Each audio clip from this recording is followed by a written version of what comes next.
Selamat berjumpa kembali adik-adik penggemar belajar fisika bersama Pemade. Mudah-mudahan saya dalam keadaan sehat. Assalamualaikum warahmatullahi wabarakatuh. Salam sejahtera untuk kita semua. Swastiastu, Namo Buddhaya, salam kebajikan. Pada pertemuan kali ini kita lanjutkan dengan proyek dinamis, tapi pada sub penerapan persamaan Bernoulli. Ini pertemuan yang keempat, hanya khusus membahas pada tabung pitot dan pesawat terbang. Jadi karena keterbatasan di dalam penyajian, jadi tiap pertemuan ini saya batasi. Yang pertama itu untuk penturimeter dan bejana berpancuran. Kali ini untuk penerapan pada tabung pitot dan pesawat udara untuk persamaan Bernoulli. Mari kita simak bersama-sama penjelasannya. Mari adik-adik kita lanjutkan penerapan persamaan Bernoulli pada tabung pitot. Adik-adik bisa lihat, ini tabung pitot adalah tabung yang digunakan untuk mengukur kelajuan gas. Beda dengan penturimeter. Kalau penturimeter itu untuk menghitung kelajuan daripada zat cair. Nah, bagaimana sekarang bentuk persamaan Bernoulli pada tabung pitot? Di sini dilihat bahwa gas yang dialirkan dari kiri masuk ke kanan akan menekan raksa yang bermassa jenis reaksen akan naik setinggi H. Situ berarti bisa dianalisis bahwa P2-nya 0. P2-nya 0 karena ini mendatar berarti dianggap H1 sama dengan H2. Jadi rho GH1 bisa dicoret dengan rho GH2. P2-nya 0 sehingga nanti bisa dicari kecepatan zat gas masuk ke dalam tabung pitot, yaitu PB min PA sama dengan setengah rho I kuadrat yang sama dengan besarnya tekanan hidrostatis yang diberikan pada raksa. Sehingga dari kedua persamaan ini, yaitu setengah rho I kuadrat dengan tekanan hidrostatis rho aksian GH, sehingga Pi-nya ketemu yaitu akar 2 rho aksian GH per rho. Di mana rho ini massa jenis gas yang masuk, rho aksian massa jenis raksa atau zat cair yang digunakan, G percepatan gravitasi, A perbedaan tinggi daripada raksa atau zat cair yang digunakan di dalam tabung pitot. Jadi begitu adik-adik, tidaklah terlalu sulit penerapannya pada tabung pitot. Mari kita lihat contoh soalnya pada tabung pitot untuk memperoleh konsepnya. Adik-adik, kita lanjutkan untuk menyimak soal yang berkaitan dengan tabung pitot. Cuma di sini zat cair yang digunakan bukan raksa, tapi zat cair yang memiliki massa jenis 800 kg per meter kubik. Dan yang digunakan gasnya adalah udara dengan massa jenis 1 kg per meter kubik.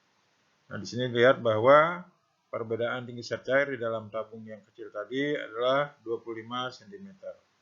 Jadi di sini bisa dilihat masukkan rumusnya sesuai dengan yang tadi, Pi sama dengan akar 2 rho aksian GH per rho. Masukkan 2 ke 800 kali 10 kali 0,25 per 1, ketemu Pi-nya akar 4000 atau 20 akar 10 meter per sekon. Jadi tidak terlalu sulit adik-adik, tinggal memasukkan saja.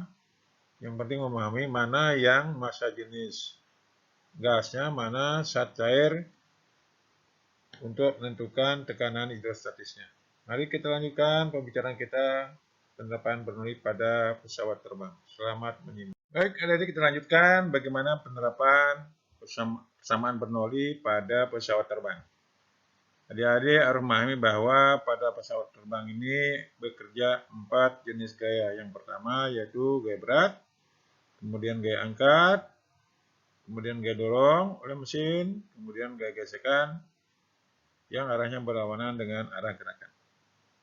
Nah, biasanya di sini pesawat dibuat di atasnya lebih lengkung daripada di bawahnya.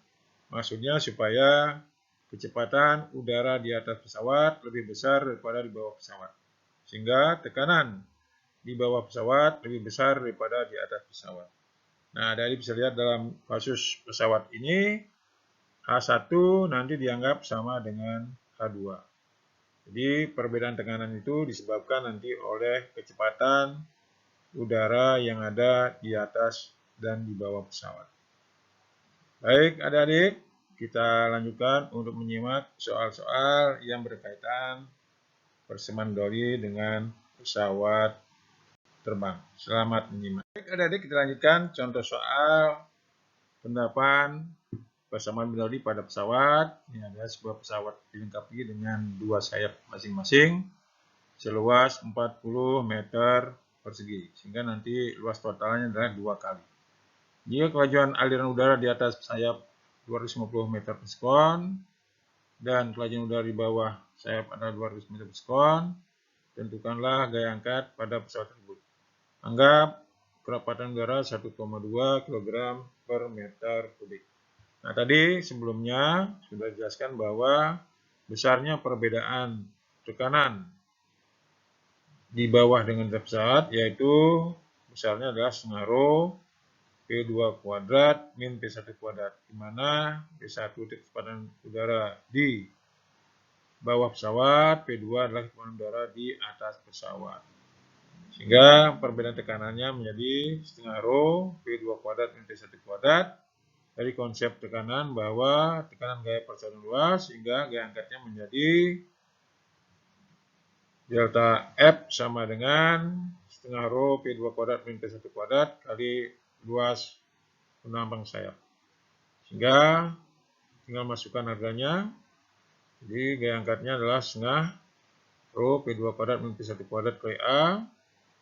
Setengah kali 1,2, 250 kuadrat kurang 200 kuadrat kali 80. Hasilnya adalah 1,08 meganewton. Jadi begitu adik-adik, tidaklah terlalu sulit. Yang penting ingat rumusnya, begitu mulai satuan dalam satu sistem.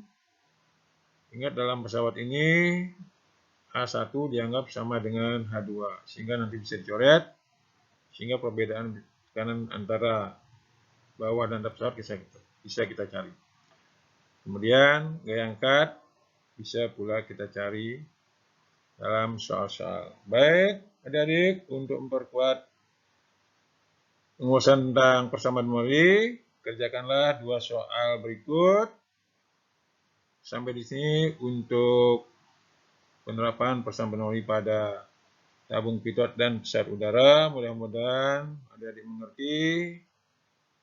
Jangan lupa subscribe dan komen untuk memotivasi saya dalam menyusun materi berikutnya. Selamat menyaksikan materi berikutnya.